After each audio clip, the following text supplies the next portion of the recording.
Oh, perfect. All right, Renu, Can we cheers. keep that going? Cheers. Welcome. We are back, ladies and gentlemen. Episode 2 of the Endnote. I'm Renu.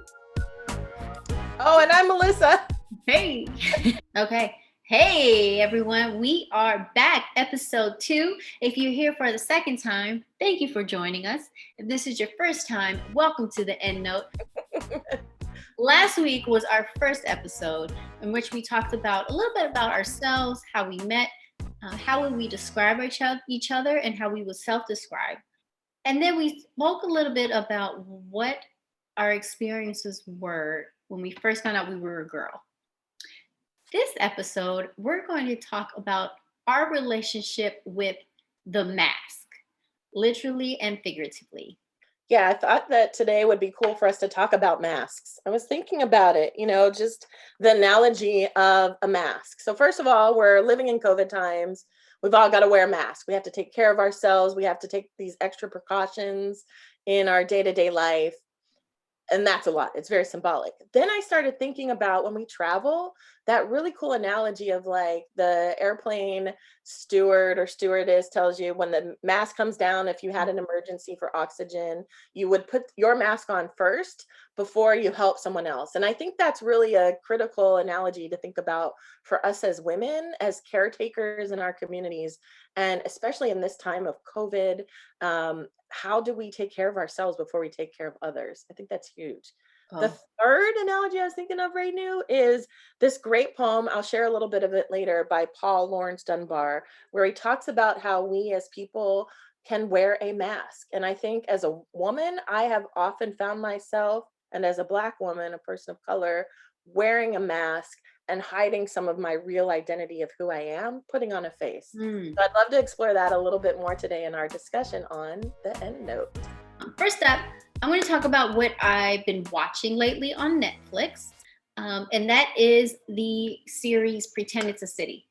It's a mini-series about living in New York from the perspective of Fran Lebowitz. Fran Lebowitz is someone that I have not heard. I've heard of her, but I didn't know who she was and what she was. She's an author, a humorist, which is a job, I guess. Not a comedian, she's a humorist. But you know what? Listening to her perspective on what it's like living in the city, she's in her 70s now. It's really well done. It's done, produced and directed by Martin Scorsese, who's a friend of hers. But really her insights on how the city's changed, how people have changed, how relationships with their sense of wellness and how raising your children has changed. She talks about how the relationship with candy has changed over the years. Candy? Yeah, when we were younger, our doctor gave us a lollipop if we were good in the doctor's office. They don't do that anymore. It's and that's just one snippet or example of what she talked about, but it's really insightful and really interesting. So it's more than just a comedian talking about, New York has changed. It's really a social commentary on the world at large, I think. Have you watched the whole series? I have one episode left. Okay. I'm finish this and they're quick episodes. They're like 20-30 minutes. Okay. Highly recommend. Looks like the last one's called Library Services. Books opened up the world to young Fran, and today she can't throw a volume away, but she'll trash the writer of a glowing blurb for a lousy tome. Interesting. She has a lot of books. I see a picture of her in her home. Yeah, she doesn't have a cell phone. What? Really? Yeah, she's really not into the whole social media thing. Yeah. No cell phone? Yeah. And she just has an interesting life. She's, I totally recommend. I don't want to give it anything away. And then real quick, a book I've been reading that I'm not really sure if I like or not yet is the Office of Historical Corrections. It's a book that came out in 2020. It's a really buzzed about book. It's written by Danielle Evans. About 2/3 of the book are short stories, and then there's a novel inside of it as well. TBD on that. I'll probably talk about it a little bit more. I really want to like this book. But right now I'm not sure where to take it. So is it easy to read because of the short stories? I like short stories. Yeah. I think it's an easy read. I thought it was going to be a satire, like a satirical tone. It's kind of dark and sad. It's not something you read to feel good. I've been reading it before bed. I don't recommend reading it before bed because it just has a dark, sad tone to it, I think. Yeah. How But did the you hear stories about are really interesting. They're very current types of stories and characters. So I mean, I don't want to give it away. There's racial exploration of like race relations, I think, embedded in almost every short story, especially in the novel, which I find interesting. But then with short stories, it's always tricky because you end up wanting to know what happens to the characters. They go into depth into introducing a character, and then they just kind of leave you hanging. It's like watching a miniseries and just finishing the second episode, and then it's finished. Like, to me, I want to know what happened to these characters, but then you move on to the next one. How did you hear about the book? So one of the things I did during quarantine, I'm sure we've all done this, is put our attention to something that we haven't been doing. So for me, I wanted to read more books. So I joined, it's called Book of the Month Club.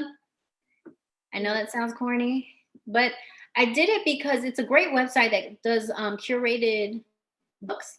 I get overwhelmed with the selection of books. Like, I don't know what to read. And it's not like a movie where you watch a movie for 2 hours and you say, that's a bad movie. I lost 2 hours of my life. When you read a book and it's bad, you wasted at least 8 hours. So I want to read something that I know that other people can vouch for. So what I appreciate about Book of the Month is they really break down. And I think to me, Book of the Month is targeted towards women of our generation. And they really are focused on diverse voices, like all kinds of diversity, which I appreciate. So when they recommend books, this is the only book so far that I've read where I just, haven't been feeling too good about. The other ones have been pretty solid. Okay. What about you, Melissa? What have you been watching, reading, looking at? Gosh, haven't watched much. I did try to watch Regina King's film. What was that called? With those four One Night characters. in Miami. One Night in Miami. Yeah. I think I watched it on Martin Luther King Day because I think you had recommended that, and also King in Chicago. I loved a King in Chicago. Did you? Yeah, I really enjoyed that. I watched it first, a documentary about Dr. Martin Luther King going to Chicago and how he faced, totally different kind of Black community and issues there where the police, they were actually protecting the protesters, right? Oh man, do you remember this part in that film where there were a couple white folks who were involved with Dr. King then, and they were talking about how they went and they were participating in the marches and stuff, and then they would in Chicago they went back after this one march in one of the local parks and found that their cars were missing. So this guy's like, I'll come back tomorrow and probably be able to find it. Turns out the white folks were so angry that Black people and white people were coming together to protest around racial mistreatment. The white folks were so angry, they pushed people's car. First of all, they caught the cars on fire, set fire to them, and then pushed them into what? What did they push them into? Into like a lake or like a lagoon, like one of those man-made lakes. Yeah. Bananas. So there was so the Black folks who had come up from the South were like, we've never seen white people this angry or this like this. Woo, and it was a good point where they said for the first time, police were protecting them, protesters, instead of trying to hurt them. Right. Yeah. I enjoyed King in Chicago, highly recommend it, especially if folks are interested in grassroots organizing and just and learning history. I thought it was deep. I'd also read when I was looking it up that Dr. King at one point came out after some riots here in LA. The Watts riots? Yeah, the Watts riots. So there's all these other chapters of Dr. King I don't know about. Love that. The Regina King movie, I think it's probably a great movie for people who want to sit and really take in this what if scenario if these four greats came together. So it was like Malcolm X. Who else was there? Muhammad Ali. Sam Cooke. Ali. And Jim Brown, who was a football player. Yeah. So it was fun for me. What I really liked about what I saw in that movie was how Muhammad Ali was portrayed, and just thinking about him as such a young, like king of the world kind of character. He seems like he was a lot of fun to be friends with back then. So I'm proud. I'm proud to see these women out there putting out really creative um, works of art, right, through film. And I think you told me that used to be a play. Yeah. Yeah, it's based Yeah. on. Yeah. So it was Uh, fun. I did enjoy watching it. I just didn't get to the end. As far as what I'm reading, I do want to say I'm right now I'm drinking out of my cup. I don't know if you can see it. It says everyone. yeah. And this is from the I got it from the Human Rights Campaign in the mail the other day because I pledged, I donated some money. I try to donate money every year. One, because they're a really awesome organization, and two, I've gotten some cool swag from them that I like feel really proud wearing. But what I read was they mailed me this postcard also that I thought was really dope. So it says, Melissa, you are brave, bold, kind, proud, courageous, fierce, strong, determined, inspiring, and loved. And yeah, it was, I mean, it's just so beautiful, so simple. Um, I keep it here by my desk because it's been very uplifting for me this week to look at it and be reminded. Like, I think people who support this organization, Human Rights Campaign, definitely, possess some of these things. This was just really inspiring to me. So this was a thank you card about the hardships throughout the year and HRC's fight for equality. So I just really appreciated this. I like how they're doing their stewardship. Highly recommend folks support this organization. So I've got this right here at my desk. One other thing that I've been reading, Mhm. um, I am actually kind of loving Amazon Prime. I'm a little embarrassed to say it, but I Yes. but I'm really, Come join us. you know, I joined with like the free trial and I'm still paying for it, but I'm liking it because I don't have to go out and be around crowds. I'm trying, to keep the family and myself safe and healthy. But so I bought 4 copies of this book to share. I'm mailing off 3 copies to some families, to some moms here in Long Beach. So this is by Trina Green Brown. It's called Parenting for Liberation, and it's a guide to raising Black children. Honestly, I've only gotten through the first segment, but I had read an article about Miss Green Brown recently, and started learning about what she's doing. She has a podcast. She has this beautiful book. There was like a parenting workshop recently that she was part of. And this first section, so every section, it goes through stories.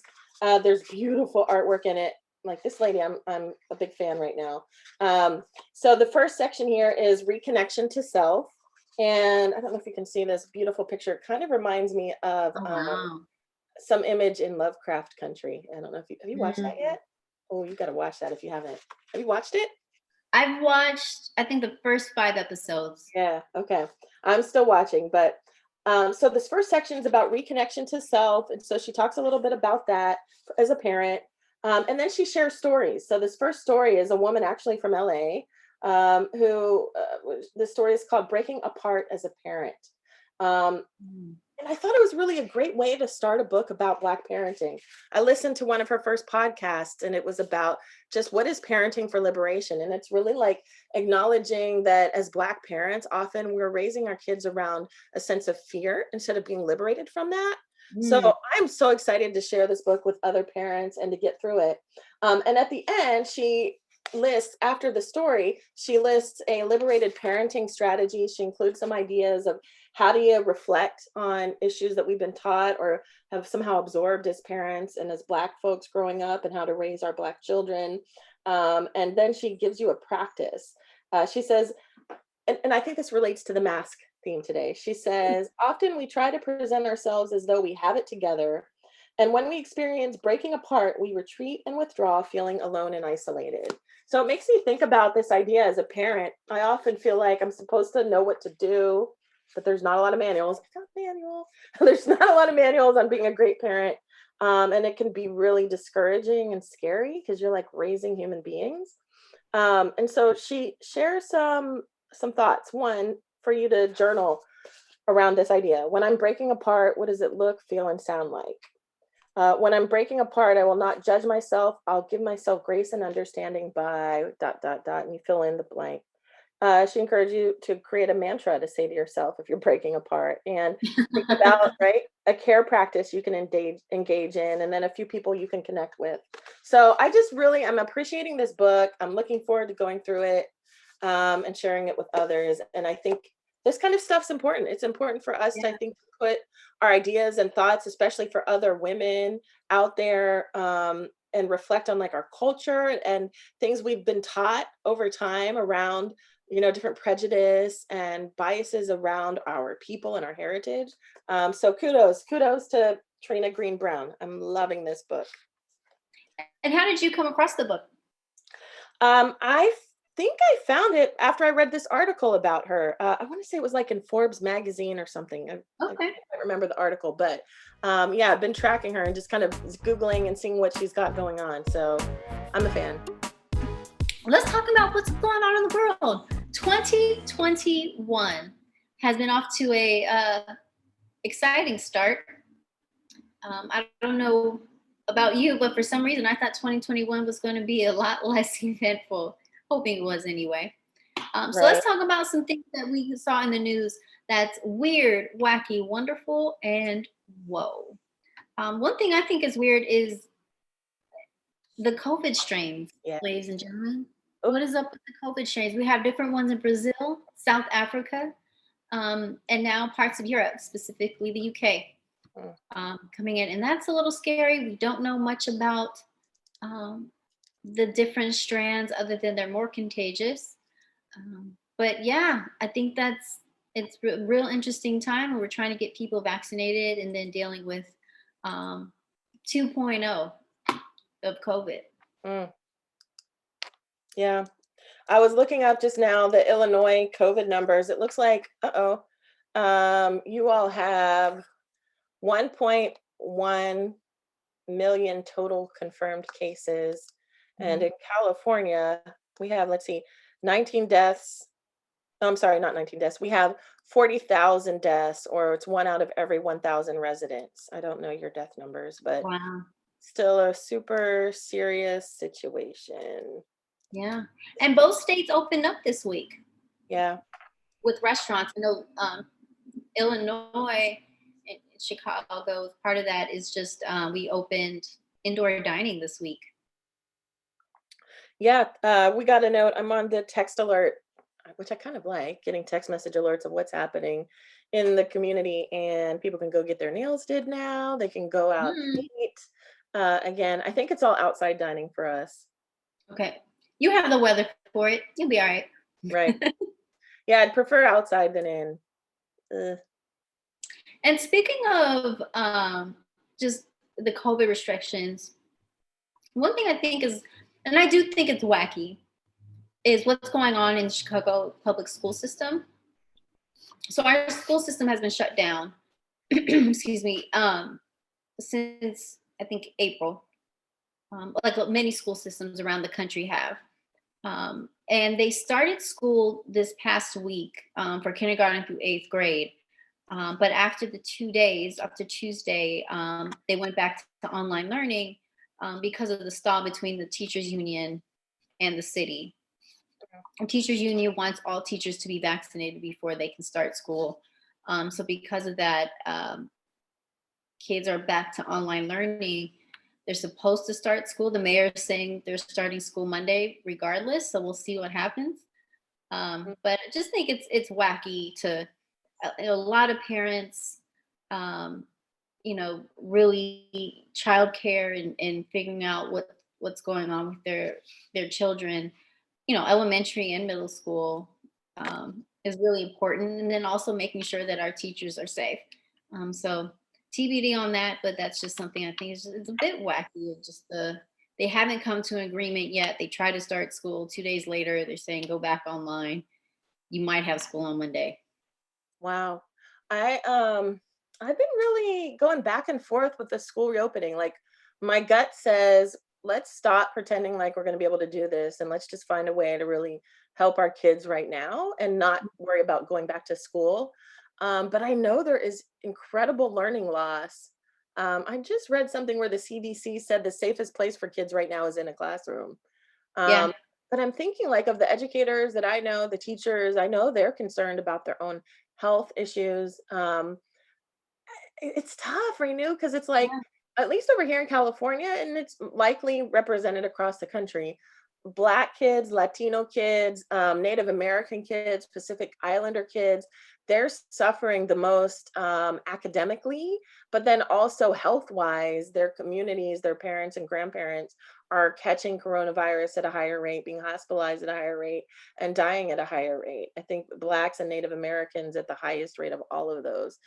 So it's tough because it's like damned if you do, damned if you don't. Our kids are going to suffer this learning loss.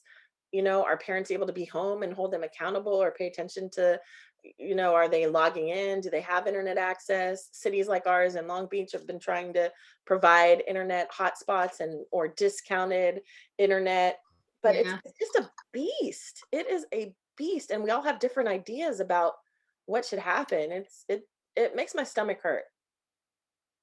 Yeah. At least I know here, and this is according to Chicago Public School website, 80% of CPS students depend on their free meal at school for their meal. And so I think it just, we talk about the learning differences, but just also the environment that kids are in at home may not be the best for them. Right. Just period. Whether it's an abusive home or just maybe in their household their education is not the priority at the moment Yeah. in terms of making sure that their kids are logged on and ready to go, even if they even have access to that.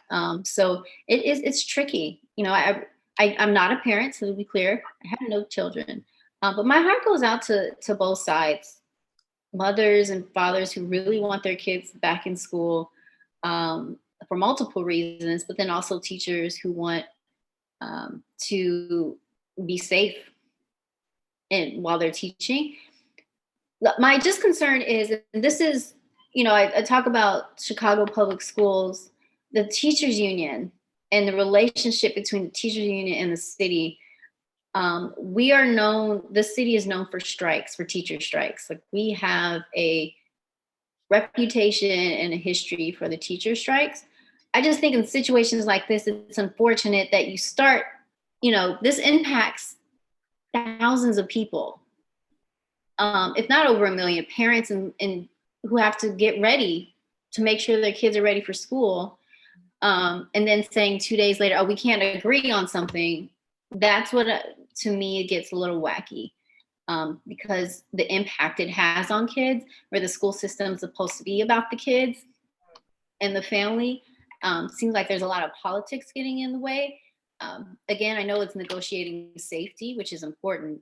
I just wish they could figure this out before starting and stopping school. Mhm. Yeah. Well, here's something we can celebrate that I think is pretty wonderful. Her name is Amanda Gorman, the 22-year-old who Hey. gave that beautiful presentation of her poem at the inauguration of President Biden. She grew up with a speaking like a speaking disorder, right? Speaking impediment, stutters. Speech impediment. And I tell you, she is just bringing a lot of sunshine, spreading a lot of sunshine. People are so proud of her. She's brought a lot of joy, I think, to this month and to 2021. She has a book out on Amazon. It's called Change Sings, a children's anthem, and I think it's in pre-order. I think it was sold out, but it was high on the list of all the critics. People are very excited. I think I purchased a copy or two. So when it comes out, I'll be getting that. And then there's also, I was just checking around on Amazon, The Hill We Climb, an inaugural poem for the country. That's out for like $10 for Kindle and then 13 for hardcover. So that's available on Amazon, but find it in your local bookstore. Don't do Amazon. Find I other ways watched, to get your book. I watched a TED Talk with Yeah. her. I think she did a TED Talk about 3 years ago. Yeah. And she, fun fact, she's a Harvard grad. She was a college student when she did the TED Talk, and we'll link it in our when we post this, our YouTube channel. and all our other social media, because I think it's really interesting, because this was a few years ago. This is before where we are today. And so just relating to what she said then and how it resonates now, to me was really, really powerful. Hmm. Well, the Yay, good news about Amanda. yeah, good news about her, she's scheduled to perform at this year's Super Bowl, February 7th. So I will watch for her. I haven't been crazy about the NFL since Kaepernick, but I'll check it out for Amanda. How about a whoa? I know you've got a whoa, Renu. What's your whoa for today? This might be out on left field, but have we heard about Alexei Navalny? If you have not heard about Alexei Navalny, his story is woe to me, period. But I'll be brief. He was, or he is he's a Russian, and he has been an opposition leader, so exposing corruption in Russia's politics. So Putin, who is the president of Russia, or the prime minister, I'm not sure which one. I think he's the president. He's the leader of Russia, has been at odds with him for quite some time, for quite a few years. They attempted to poison him. He ended up staying alive. Germany had him come there to recover. And when he recovered, he came out of a coma. The first thing he said when he came out of his coma from the poison was he wanted to go back to Russia. He could have stayed in Germany, but he decided to go back to the place that tried to kill him, knowing that he'd be arrested as soon as he got there. Sure enough, he was arrested as soon as he got there, straight from the plane. But he called on the people of Russia to protest in the street last week at last Saturday at 2 p.m. And Russia has 11 time zones. 11. Yeah, right. And at 2 p.m. across all 11 time zones, people went out on the streets throughout the whole country, all time zones, and protested corruption in Russia, which I thought was really, really just whoa. But whoa in a wonderful way, that he was able to mobilize Mm, so many people across all those time zones. Um, and then whoa to see what's going to happen next. right. You Yeah, know, I was that really kind of was a little bit spine tingling. I think the he was they tried to poison him and the poison they found was actually in his underwear. Like yeah, yeah, like high the scary. stitching of his underwear. Oh, they are no joke. They are no joke. But just thinking about that, just how brave and convicted he must be to stand up against all of that, even, literal threat to his life. He was sick. He almost He even died. he even called, because Russia, Russia's official stance was, wasn't us. It wasn't us. We didn't do it. We don't know what it was. Um, he called one of the a lead, like a senior official in the government, pretending to be somebody else, like one of the government officials, had a conversation and got that person to admit, while recording over the telephone, that they were trying to kill him. Said how they tried to kill him by putting it in the seam of his underwear. Um, and he took that and he posted online, Amazing. them confessing that they actually, tried to kill him without even realizing they were talking to him. He's an interesting guy. He's very controversial. Yeah. He does have like he says xenophobic statements towards like Central Asians. So he's not, he's definitely has his controversy. But Mm, what I think is what I like is happening is just his ability to show corruption and just mobilize people and be ballsy enough to say, I'm going back to the place mhm. whose government tried to kill me. Yeah, that's a big whoa, big whoa. I heard that story this week. I think it was on the New York Times, the Daily podcast. Yeah. Pretty amazing. And I find it interesting to think about what is it that compels people to follow others. I think maybe you and I Mhm. talked about this recently. Does a movement create leaders or do leaders create movements, right? Yeah. Um, because I'm really immersed right now in local movement building here on the West Coast. Um, and there's so much you have to pay attention to and know about with how systems work, whether it's large government, small government, local electeds. figuring out how to navigate their systems to see what's happening in your community, paying attention to how quickly they're making decisions and voting on things. It takes a lot of commitment for the everyday person to build it into their life to pay attention and hold these leaders accountable for their Yeah. decision. So I find it quite fascinating. What do you think, Renu? Do movements build leaders or do leaders build movements? So I think that I strongly believe that movements create a leader. I think you need a leader to be able to propel the movement. Um, you, a movement needs direction, and that's like what I've learned in academia is that you do need a leader if you want to move the movement forward, or else you have you know different factions and different groups of thought, and people have different ideas of what should happen. We kind of see that right now going with Trump and his followers, uh, people who stormed the Capitol and those types of groups.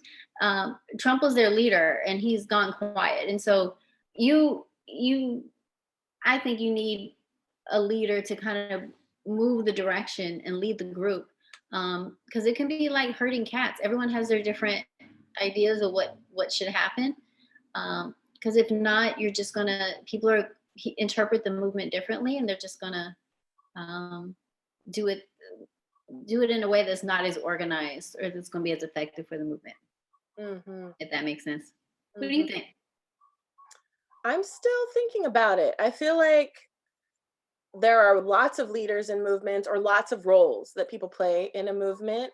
And Hmm. eventually, someone will feel so compelled to stand up, speak up. People will start to follow that person. I'm not quite sure. I do know that, like, for example, here in our community, the city just recently was passing some data privacy guidelines. They have a commission on technology and innovation, and had a community meeting for people to like ask some questions or read over it. And I'd read through these guidelines with a colleague.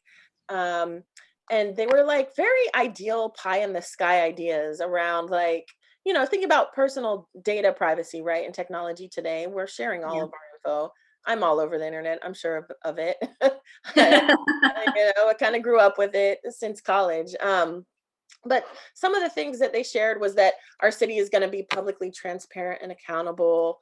The city is going to work to provide participatory, responsive feedback channels when it comes to data privacy. They're going to advance digital equity and prioritize the needs of marginalized communities on matters pertaining to data and info management. They'd use data in an ethical and non discriminatory manner to not reinforce existing racial biases and prejudice decision making. Like, great verbiage, great language, but Also how? general. Right, but how? Because there's no systems in place to hold people accountable, particularly the police department. Um, because we had locally here where recently the police department somehow accidentally, quote unquote, shared Mm. license plate data of folks here with ICE, which is really crossing the lines there. And so there's no systems in place to hold them accountable for that. So in the movement around, for example, defunding the police, divesting and investing, I think that Black Lives Matter, that movement has really pulled people together, and some leaders have risen in that locally in each of the communities, to speak up and stand up. But I think that it I don't know, it's just a really an uphill battle. And I think that leaders sometimes can tire out. So there's Oh always yeah. always a need for leaders, you know, and to put some systems into place where things like this, maybe this use of technology could be, there could be built in some real structure around holding people accountable, decision makers, law enforcement, because undoubtedly they're gonna, I think that they will make some unethical decisions around our data sharing. Well, it sounded to me when you just laid out the bullet points of what they're going to do. It sounds like they were just tasked the the objective of just create these bullet points. Mhm. There may not be any follow through, and then who's going to call them out on it? Who's going to ask? Right. Hey, where are you with this? And is it going to be public? Probably not, unfortunately. I hope I'm wrong.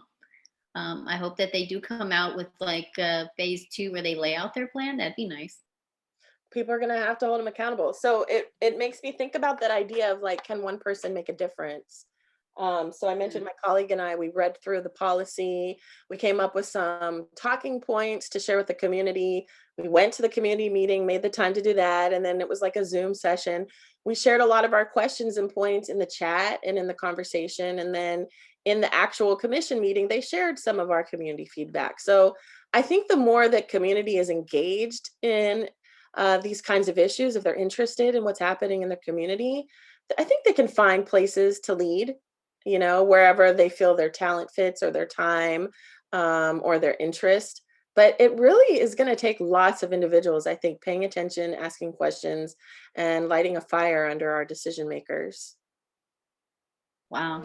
I'd like to introduce a segment that we're going to have called Do We Know Her? Yes. Yes. As a woman, there are,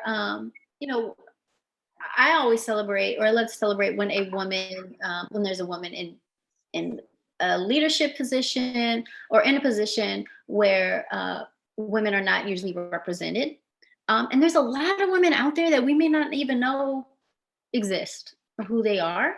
And because we had inauguration recently, I thought it'd be interesting to just introduce, or for me to talk about women of color that have been in the Senate. Mm. Um, so I'll just share some quick fun facts. Um, Fun fact is 58 women have served in the United States Senate in our history. Just 58. Mm.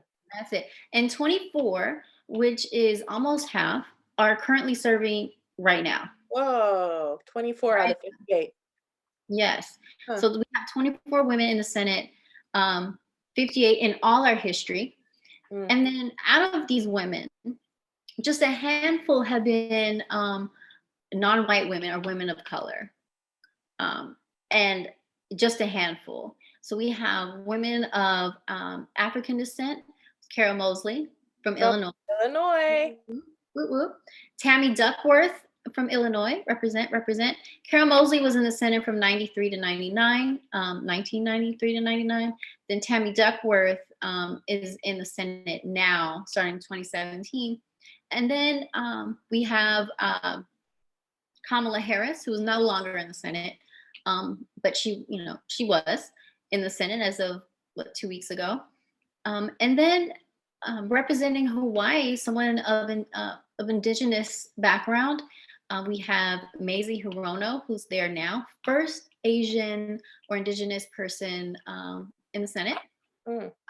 And then we have Catherine Cortez representing Nevada, who's currently there, first Latinx senator.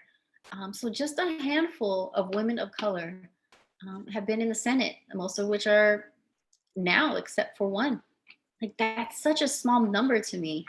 Um, we need more women in the Senate, period, and then just need more representation within that group. Because you think about out of 58, even 24 that are serving now, that's just what, 5 people I just named out of 50, 58 women all in history.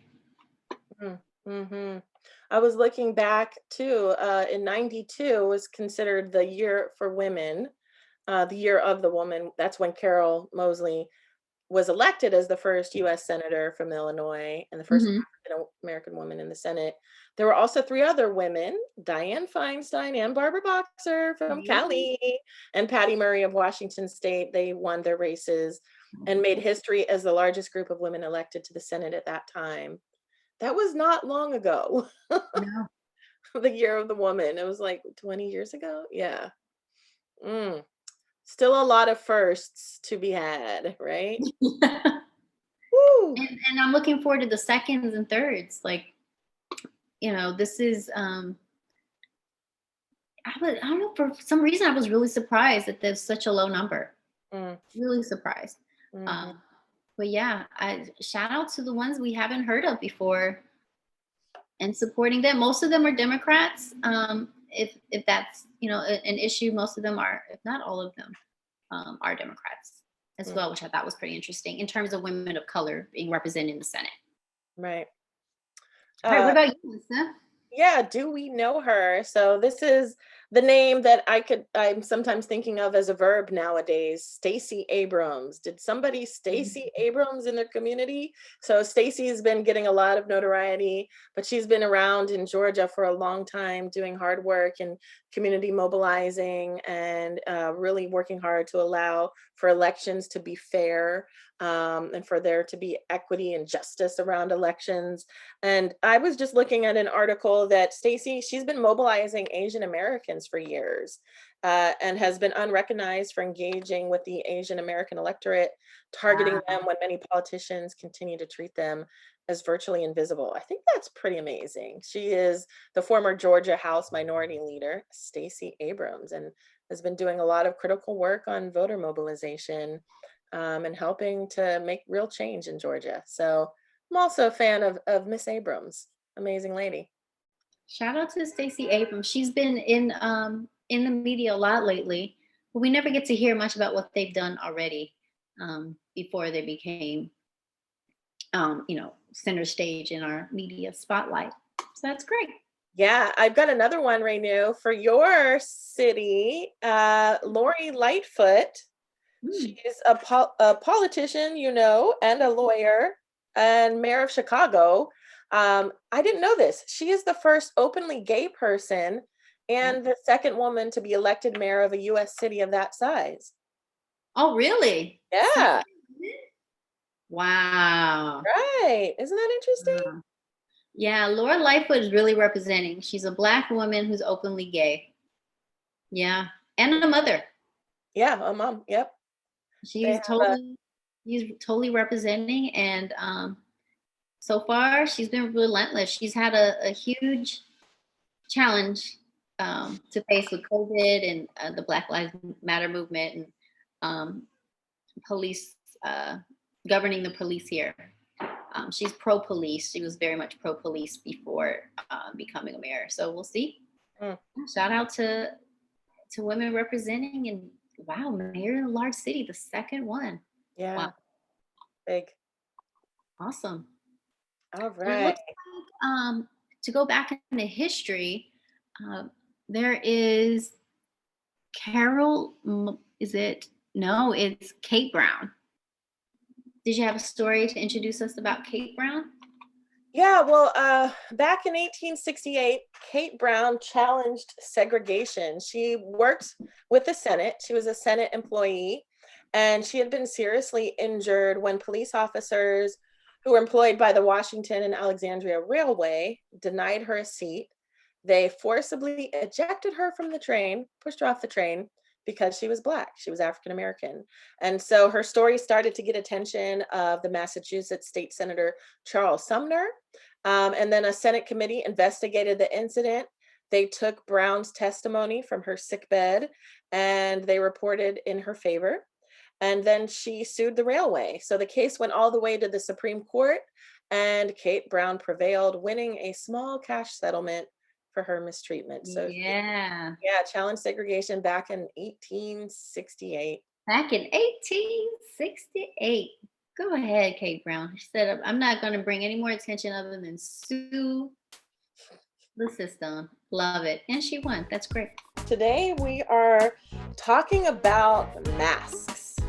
Masks, figuratively and literally, that we may wear in our society, that we may wear emotionally. I was thinking about masks the other day and just how symbolic they are.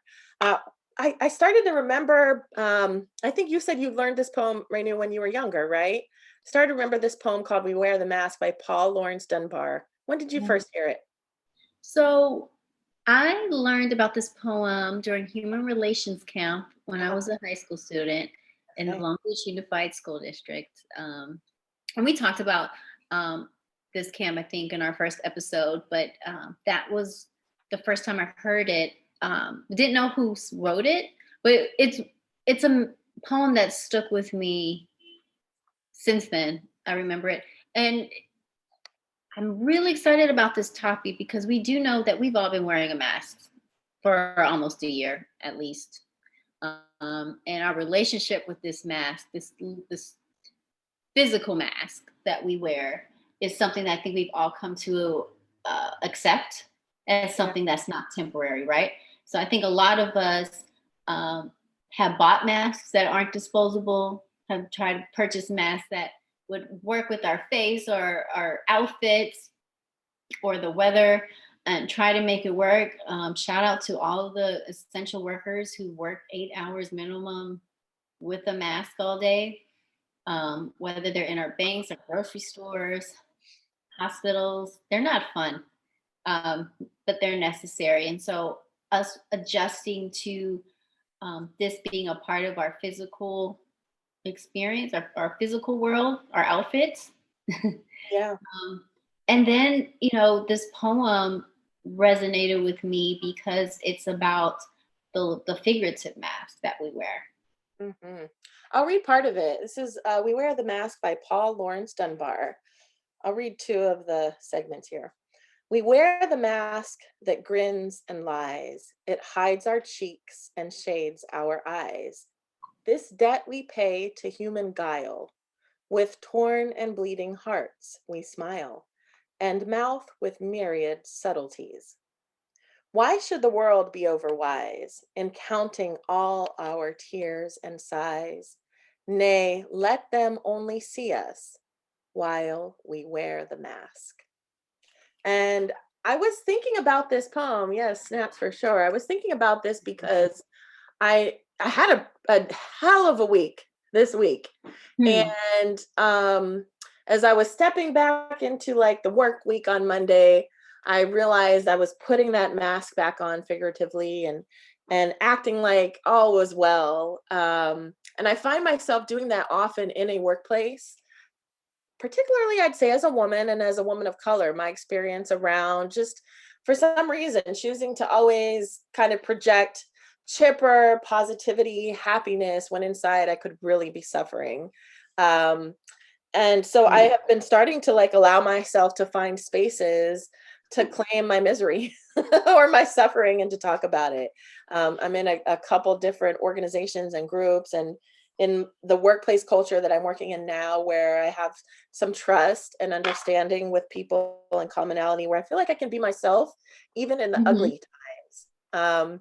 And so I just love this poem, this idea of like, we wear a mask, it grins and it lies. And I feel like there's times when I'm doing that and I'm not just being myself. Um, I also, at the same time, I feel like I'm a pretty transparent person.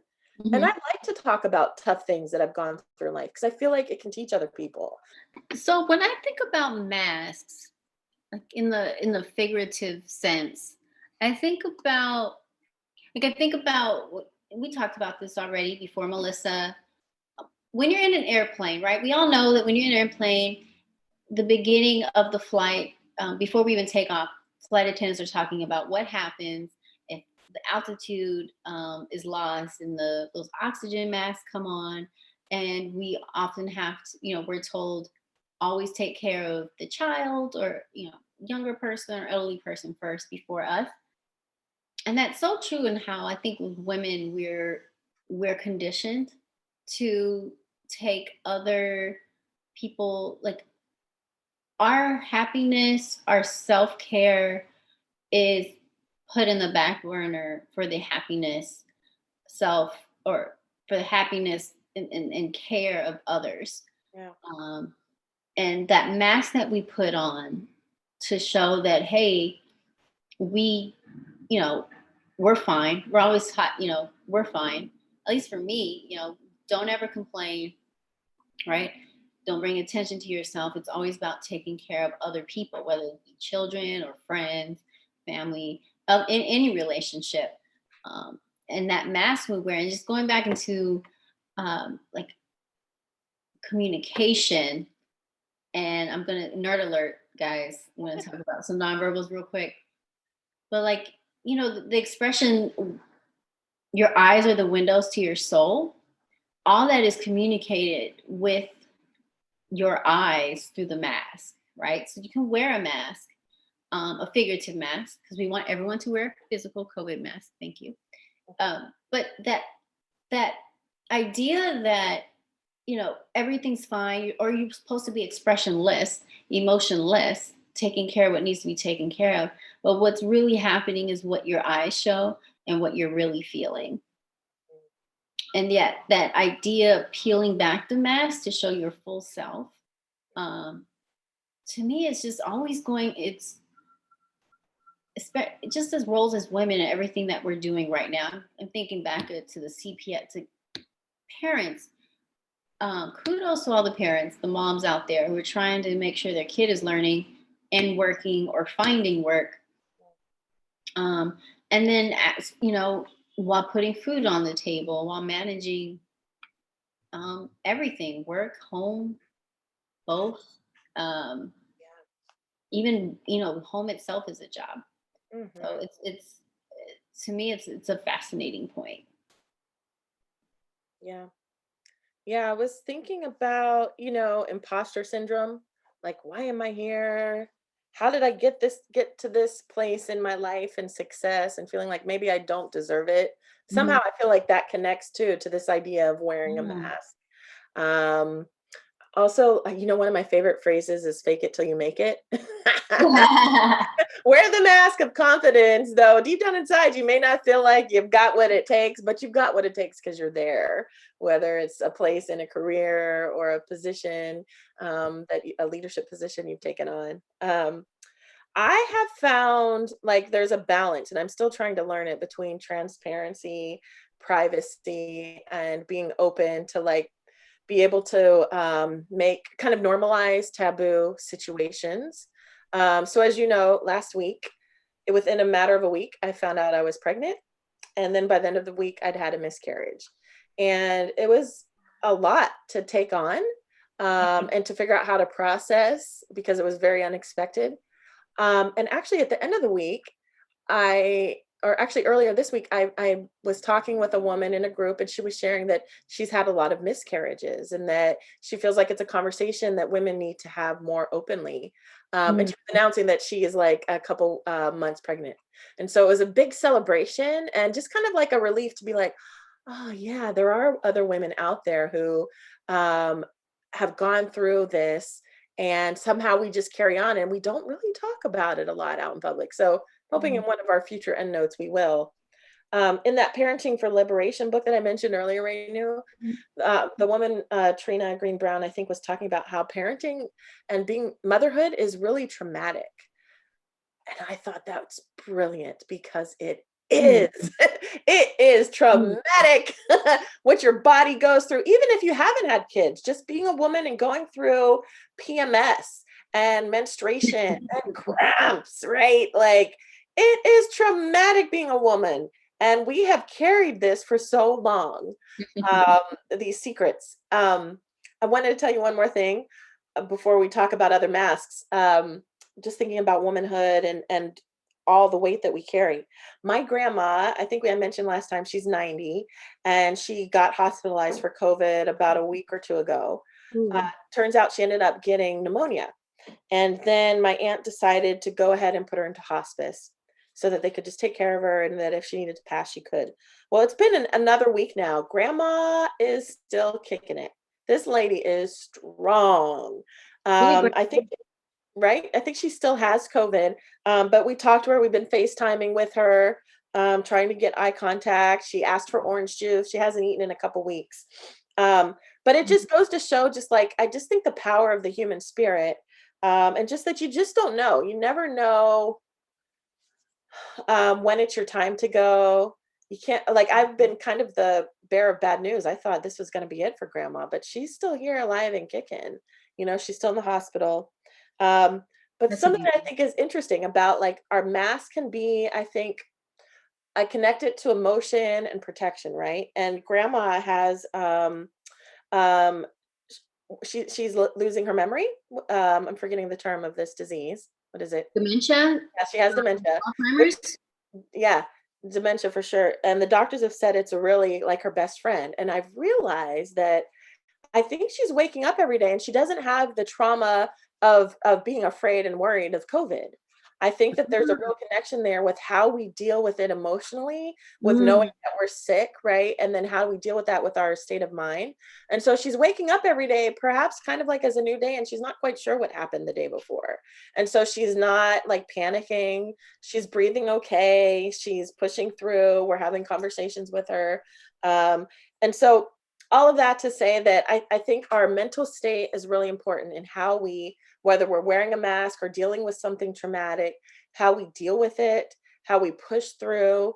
And for me, I feel like it's important to just talk about these things with other women so that they're not so isolated, whether it's dealing with pain of being a woman, being objectified, pain of cramps, pain of feeling like you're an imposter. I think it's important for us to talk about this with one another and yeah, normalize these situations. yeah. And I do want to put out there that I think everyone wears masks, just as humanity. I think a lot of, we all don't want to bare our raw selves um, to everyone at all times. And I say that because one of the best, I think, career advice I've ever gotten was in terms of being bold and pursuing the next level of your career. I was looking at transitioning industries and wasn't really feeling quite sure about myself because I was completely changing industries and not sure how I would fit into that new world. Mhm. And this person told me simply, think like a white man. Just Oh, think like a white man who possesses all the confidence, even though they don't know what they're talking about. hmm. Are you wearing the mask of a white man? I strive to. But yeah, to me, that made a lot of sense. Just like the, the idea of if you don't know what you're doing, just act like you know what you're doing, fake it till you make it situation. If you Yes, don't have an answer, be as confident as you can be and bold BS. Because if you believe it, others will believe it too. I think that's all part of the mask. absolutely. And I heard of something when you walk into a room, just say to yourself, I'm supposed to be here. You know, Yeah, why not? yeah, and I think that can be like a positive aspect of wearing the mask, the mask of confidence. Yeah. So let's talk about the figurative mask when we think about that lesson on the airplane of Okay. putting on your mask first. What is working for you during COVID to take care of yourself first before you're taking care of others? So, what I will say is first, as not being a mom, I don't know that I have that same. Um, I don't have anyone to be concerned about other than like my well-being, Corey's well-being. Um, so I think that changes it a little bit.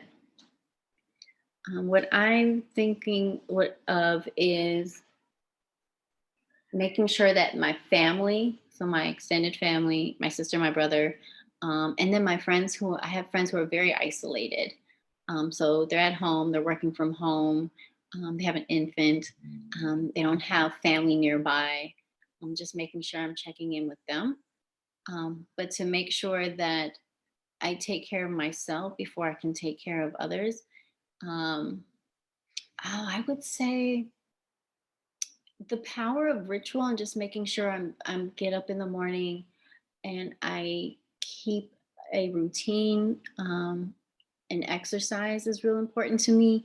Mental health, like exercise and mental health are so interrelated.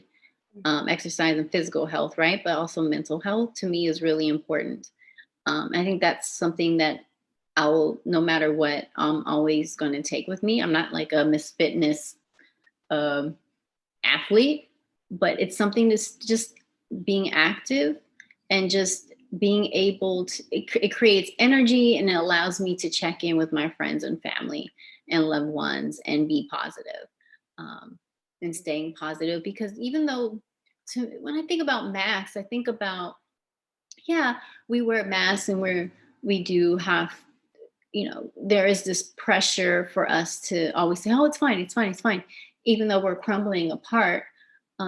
But I realize in my relationships with other people who are trying to hang on, and just they're going through a tough time, the impact that mask can have on someone else. So that mask of positivity, Yeah.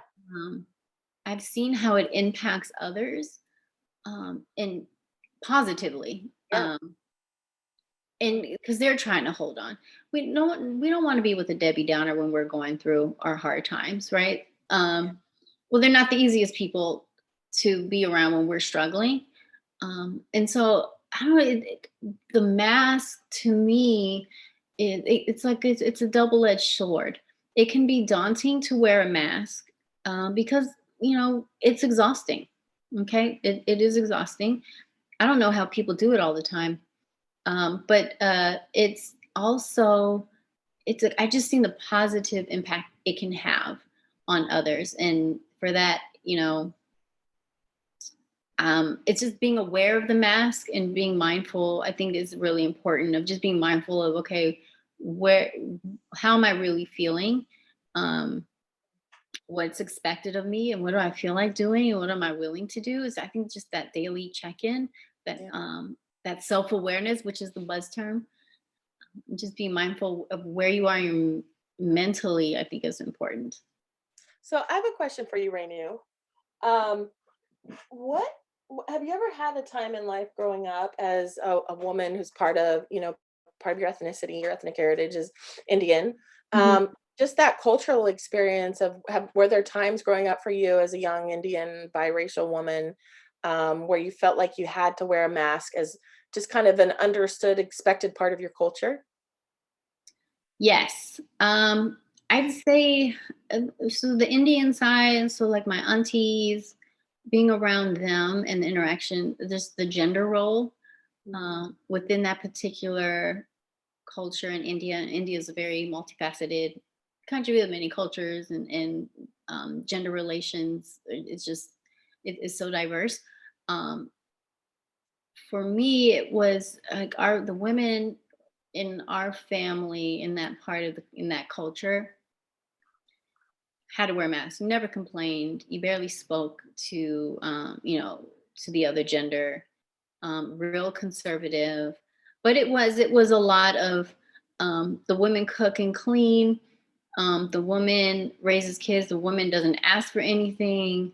Doesn't, it really worked. There were really clear rules of, you were not able to talk to any man that came in, and that's for other cultures as well. If it was a very specific rule, it was, you couldn't talk to, or they couldn't see your face. If it is a man that's older than you. When you were a kid or a teen? This is just what was exposed to me throughout that time. Um, and I learned this more when I would visit my family in India, and then had some immigrate here when I was in high school. And I had an aunt and uncle who came here, like married to each, aunt uncle.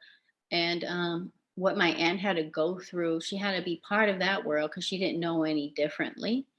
Um, I saw a lot of struggle with her, and then in our community of Indian, men and women, that was very similar. It was just very, um, you put on a face with the other gender, but when you're with women, the mask comes off completely, Mhm. literally and figuratively.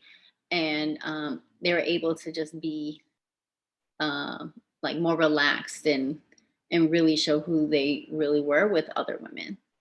Mhm. Were Yeah. there parts of those messages you got growing up about wearing masks that you feel like in your adulthood you fought against?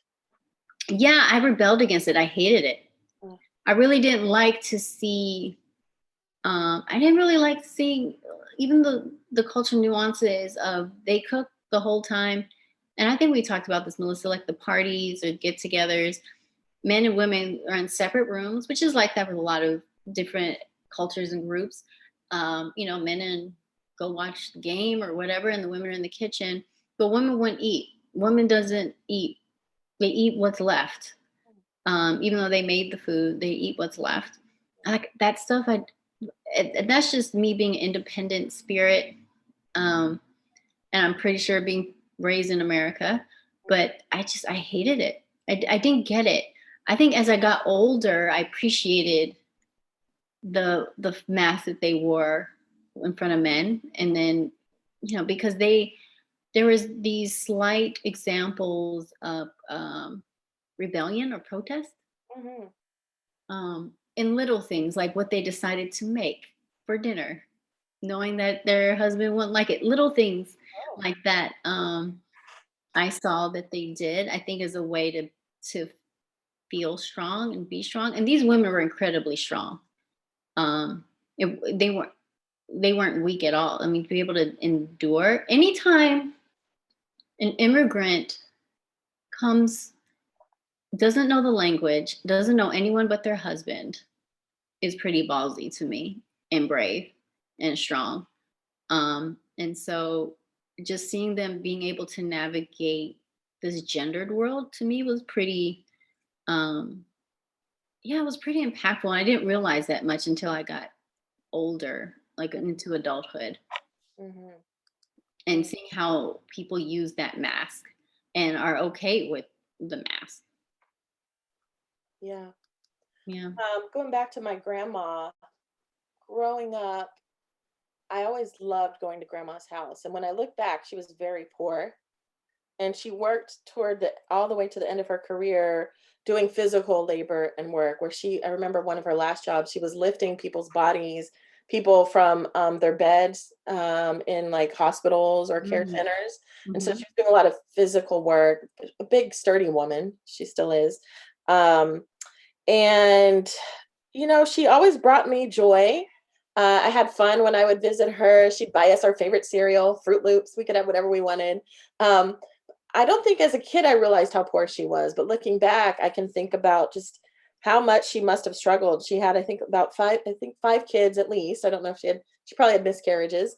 Um, and her husband left her when the kids were fairly young. I believe he was an alcoholic. I'm not sure if he was abusive, but I look back, I'm so curious about her life and how she endured and pushed through, and I can imagine the masks that she wore in a small town with predominantly white folks, very small community of Black people, where I think, from watching her, she worked really hard to like provide for her kids, and had was friendly with in the community, and felt a sense of home there. But I think that I wish she could have had a better life. Like, I always thought growing up, I wanted to buy her a new house.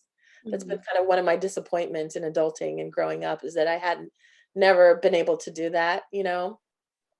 So I just really relate to this idea that we as women of color, wear a lot of masks, and have to deal with a lot of pain, a lot of trauma.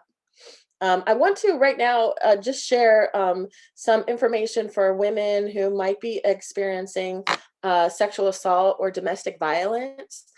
Just a couple phone numbers. I've been pulling together these resources with my Black Wellness Collaborative, and would love to just share a couple numbers with folks. If people are interested and need some support, the National Sexual Assault Hotline is 1-800-656-HOPE. That's 1-800-656-4673. And then the National Domestic Violence Hotline for domestic and dating violence is 1-800-799-SAFE. That's 1-800-799-7233. So just some important numbers I think to have and to share and put out there in the world. Because we know during the COVID pandemic, numbers around domestic violence have risen. Also, I remember hearing as a kid that on Super Bowl, as we mentioned earlier, coming up, that's like one of the biggest days for domestic violence to happen. So Really? yeah, yeah, Yeah, and especially during this time where a lot of us are in the house with the aggressor. yeah. Um, this is not the time to be okay with wearing your mask. Please, if you are in danger, in physical danger, I do encourage you to call one of the numbers that you provided. Yeah, and that's a great point too. Um, we are, feel like we've had to endure a lot. Um, but with that said, there's also self worth, and I think as women, it's important to understand the difference between caring for others, and then caring for others is also part of self care, Mm. if that makes sense. Um, but it shouldn't be harming you physically and mentally, emotionally. And, that's a topic for another day. But it's important to just realize that the mask is there for us to, um, whether it's a form of self defense or emotional and physical, or bringing positivity and light and strength, just know that nobody deserves um, physical harm. And you're not alone. There's Yeah. others out there who've experienced this and have pushed past and through it. Yeah. And on that note, um, I think that's the end of our episode this week, guys. Before we adjourn for this week, one thing I want to talk about on a positive note is what is bringing us joy for Mm, the next week, or mhm. from this week onto the next. And one thing I want to talk about is my humidifier, ladies and gentlemen. My humidifier, adults need humidifiers too. I got a elephant child 4 children humidifier, and I love it. It takes a gallon of water, which is a lot more water than a lot of the adult oriented humidifiers take. My bedroom feels like a rainforest, and I am loving it. So right now with the heater on, it just dries out our air. So I am loving my humidifier. You know what I'm thinking about? Speaking of masks, I am loving my masks that I got from Target. They're these really soft material. It's through Universal Thread. I think they come in packages of two. Um, I'm loving these masks. They actually have an opening inside. It looks like you could put a filter in there if you want. But I Hmm. found with all the masks during COVID, they scratch my face and then I start to break out.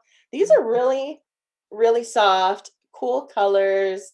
Target selling them, nice little stretchy band on the side. Masks have become all about fashion. I've got some cool looking ones with women on them or phrases. I had one that said Black Lives Matter that my kids made. So I'm enjoying the mask fashion wear. But I highly recommend these from Target. Super soft. Nice. And I got my humidifier from Target too. So shout Oh, out to Target. And I just also want to say, for literal masks right now, and I think this will segue into what we're here, see, and feel in our neighborhoods. In our neighborhood, where I'm in Chicago and it's cold, very, very cold. Masks are actually pretty helpful when you're outside and it's freezing. They're actually kind of comfortable when it's freezing outside.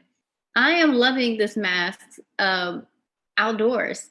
mm, And I see a lot more people wearing masks than when it's in warmer weather. And I think it has something to do with the fact that it's like a great winter accessory for us right now.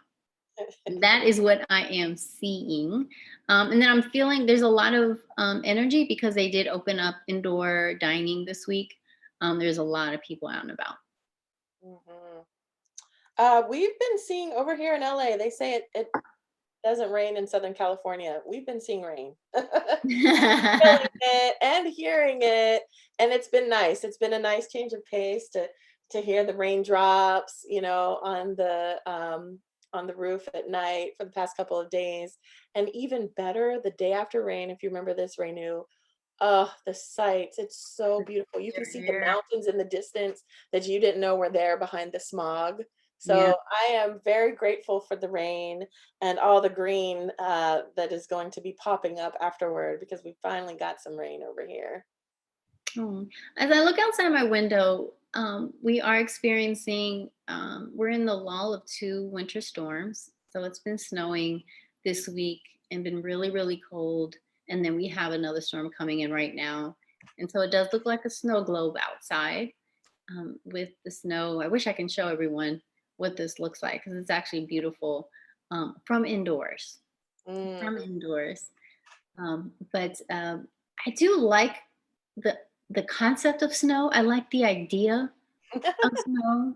Yeah. Um, and I don't mind it when I'm indoors. As long as I don't have to shovel snow or get snow off my car or any of that, I'm fine. So with this whole working from home now since March, I haven't been needing to go outside as much. And in weather like this, loving it. Loving it. You know, what I'm loving that I've been feeling is my soft boots because of the rain and the cool weather. We're able to wear some boots a couple more days over here before I've been like rotating between my flip flops. So it's a boots day, a fuzzy boots day. I'm feeling that for sure. And then something I've been seeing and hearing a little bit about is Black History Month is around the corner.